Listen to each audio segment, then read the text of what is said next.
Hello সবাইকে, চলে এসেছি আবার একটা নতুন মিনি ব্লগ নিয়ে। তো 26শে মে সেদিনকে ছিল বিশ্ব আর সম্পূর্ণের আইবুড়ো ভাত দিয়েছিলাম আমরা সব বন্ধুরা মিলে। তো সমস্ত আয়োজন হচ্ছিল সঞ্জুর বাড়িতে, কাটাকুটি রান্নাবান্নার মাঝখানে আমরা এখানে একটু ব্রেকফাস্ট করে নিচ্ছিলাম, পরোটা, আলুর তরকারি, জিলেপি, আর আমি খাচ্ছিলাম ফ্রেঞ্চ টোস্ট। তো সবাই মিলে এখানে রান্নাবান্না করছিলাম। রক্তিমা 5 রকমের ভাজা করেছে, ভেন্ডি, বেগুন, আলু, আর হচ্ছে ডিমের ডেভিল, আর হচ্ছে আর একটা কিছু একটা ছিল মনে নেই, তো পটল, এগুলো ভাজাভুজি করেছে রক্তিমা। ডাল, মাছের কালিয়া ও করেছে। আমি করেছিলাম হচ্ছে চিংড়ি মালাইকারি আর চিকেন কষা, চাটনি, পায়েস, আর মিষ্টি তো দোকান থেকে আনা। এখানে এই যে সঞ্জু শাক বাজাচ্ছে।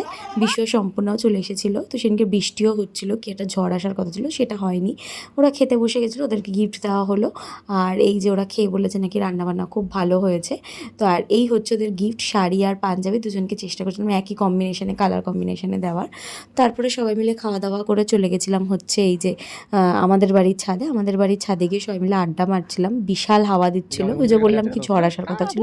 আর এই যে আমি এখানে মঞ্জুলিকা হয়ে গেছি হাওয়াতে, মানে চুলগুলো এরকমই অবস্থা। তারপরে একটুখানি কোল্ড ড্রিঙ্কস খেলাম, কোল্ড ড্রিঙ্কস খেয়ে দিয়ে বেশ ভালোই আড্ডা দিচ্ছিলাম। আর ছাদে হাওয়াতে এত ভালো লাগছিল, তো সবাই শুয়ে বসে ভালোই আড্ডাটা একদম পুরো জমে গেছিলো, মানে বহুত দিন পরে আড্ডাটা দারুণ হয়েছে। তো গান বাজনা করছিলাম আমরা সবাই মিলে, ভীষণ মজা হয়েছে সেই দিনটা।